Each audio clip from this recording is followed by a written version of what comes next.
There's a reason the Doors never talk about their final Whisky a Go-Go performance. The official story says they were fired for obscenity. But what Morrison actually did backstage that night remained a secret for decades, whispered only within the band's inner circle.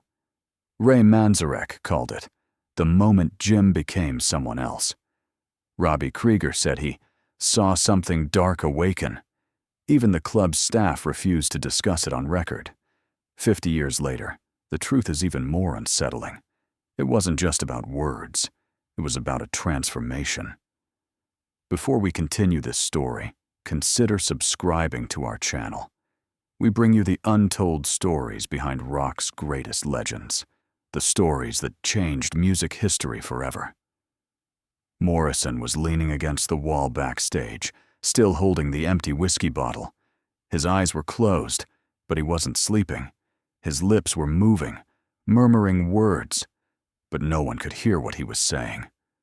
In the narrow, smoke-filled corridor of Whisky a Go-Go, there were 10 minutes until the second set began, and Ray Manzarek was afraid to touch Morrison, because what he saw in Morrison's eyes was unfamiliar. This wasn't his friend, the quiet poetry student he knew from UCLA Film School. This was someone else. When Morrison opened his eyes, he looked at Ray but didn't see him. "It's time," Morrison said, his voice hoarse.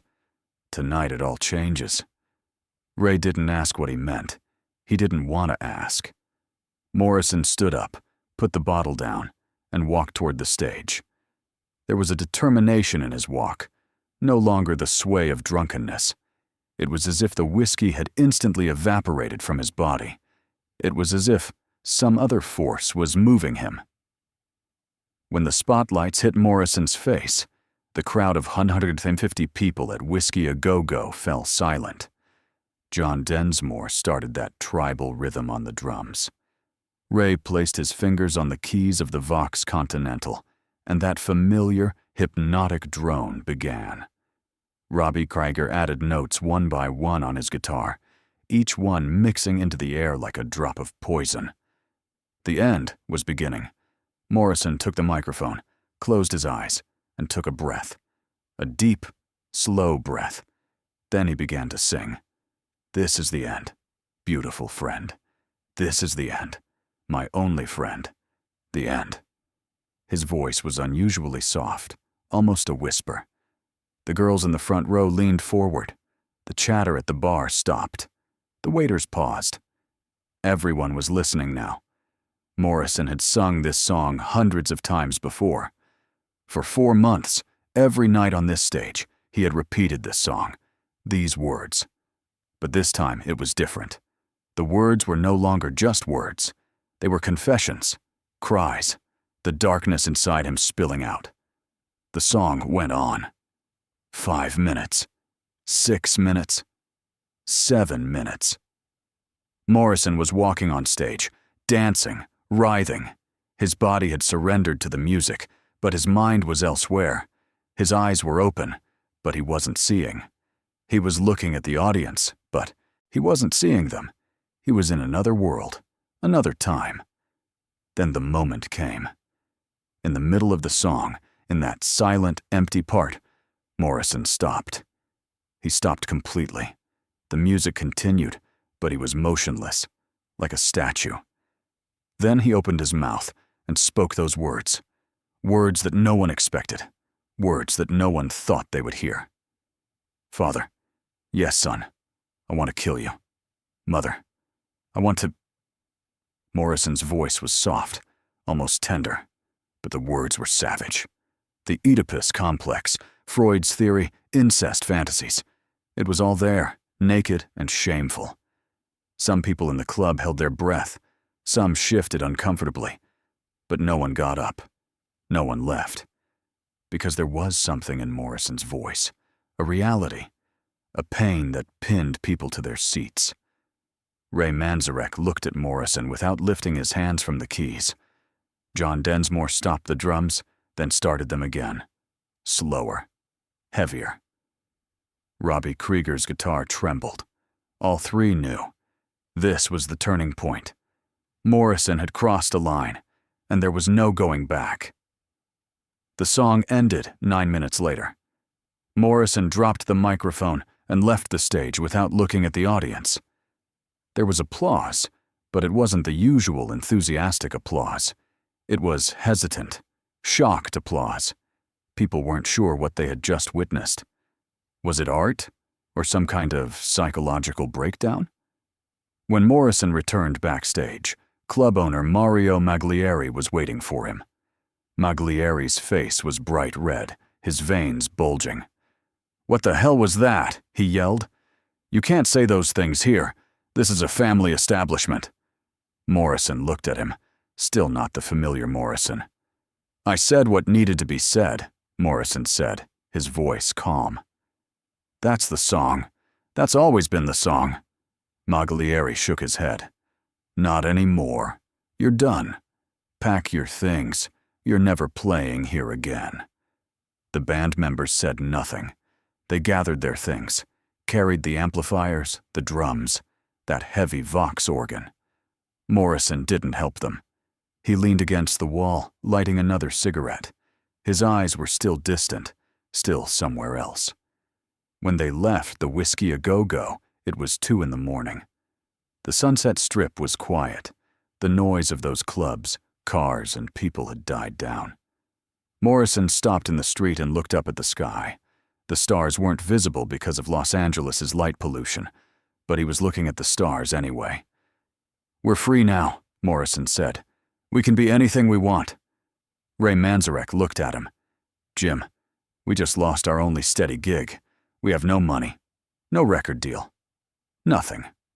Morrison smiled. It was the first time that night he was truly smiling. "Exactly," he said. "Now, we have nothing to lose."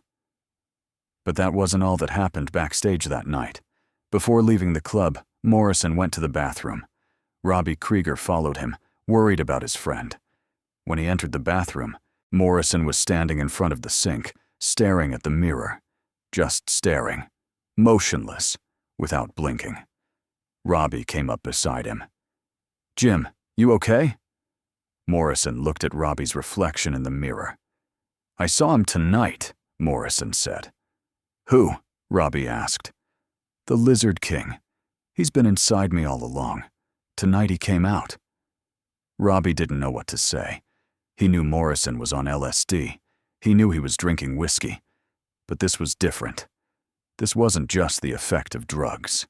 It was something deeper. Morrison moved away from the mirror and turned to Robby. "From now on, I'm not Jim Morrison anymore. Not on that stage. On that stage, I'm the Lizard King. I can do anything." And from that moment on, that's exactly what happened.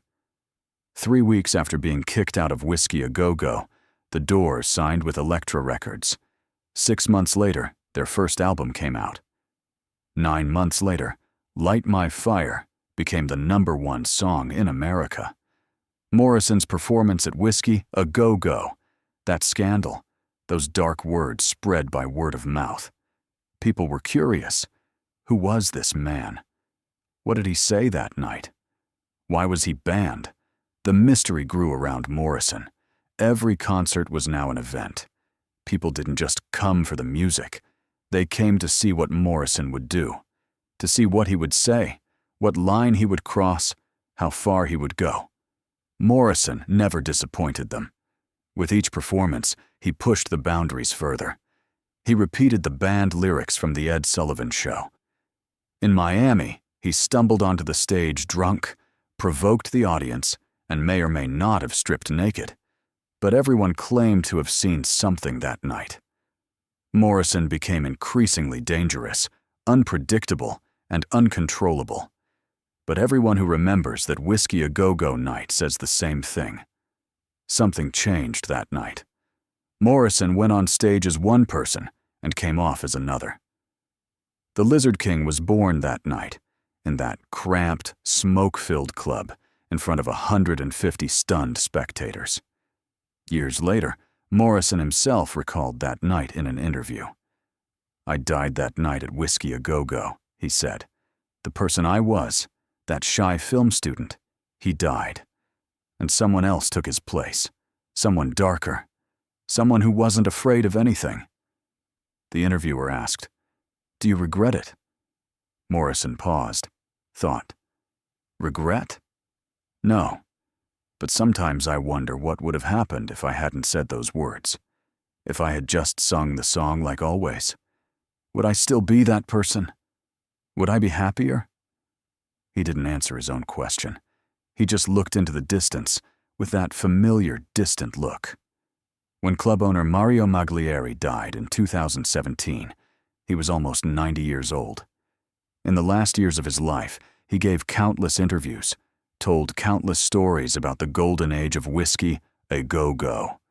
He remembered Jimi Hendrix, Janis Joplin, Led Zeppelin, all those legends when they were young, hungry, wild. But his voice changed when he spoke about the Doors. "Morrison scared me," he said in an interview. "That night, that last night, I saw it in his eyes. He didn't see me as a human being. He saw me as an obstacle, something to be overcome. I don't regret kicking him out. If I hadn't kicked him out, worse things could have happened in my club." Morrison knew no boundaries. And a man who knows no boundaries is dangerous. There is something in Maglieri's words, a reality that cannot be denied. That night, Morrison unleashed something, and it never went away.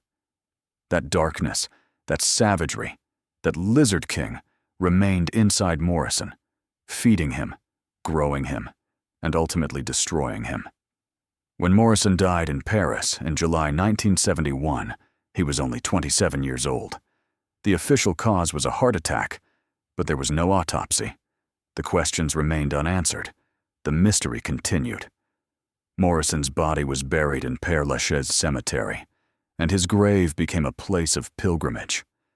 Every year, thousands of people visit, leave flowers, write poems.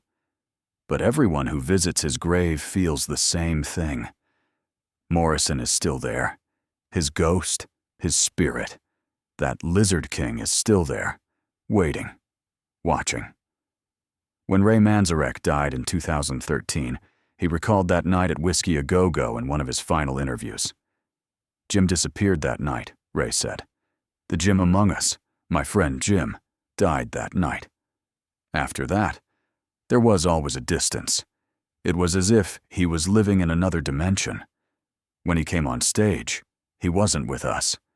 He was somewhere else, somewhere dark. And we kept playing the song that sent him there. Every night, every concert, we played that song. The end. The song that took Jim to the end. Robby Krieger is still alive and still performing, but he doesn't play The End anymore. When asked why in an interview, Robby simply said, "Too many memories." That song carries too much weight. Every time I play those notes, I see Jim that night. I see what happened to him.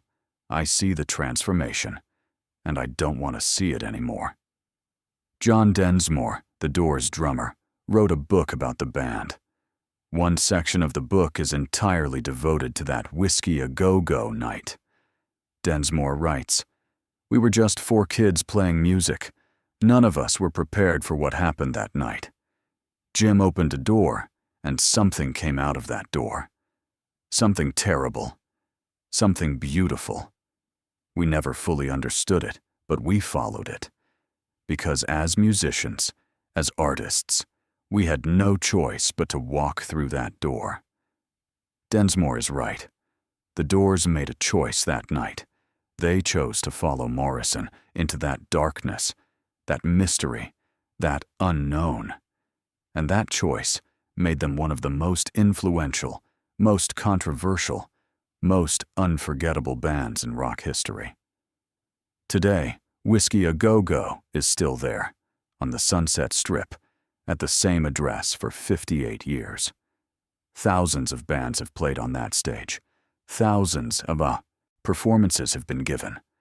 But the club's employees still remember that room, that narrow corridor backstage, where Morrison stood, where he left the whiskey bottle. Some nights, especially quiet, empty nights, the employees say they hear sounds. A voice murmuring, words whispered. Father. Yes, son. And those who hear that voice always feel the same thing. A chill, a shiver, a presence. The Lizard King is still there, in those walls, on that stage, in those dark corners. He was born that night and never fully left.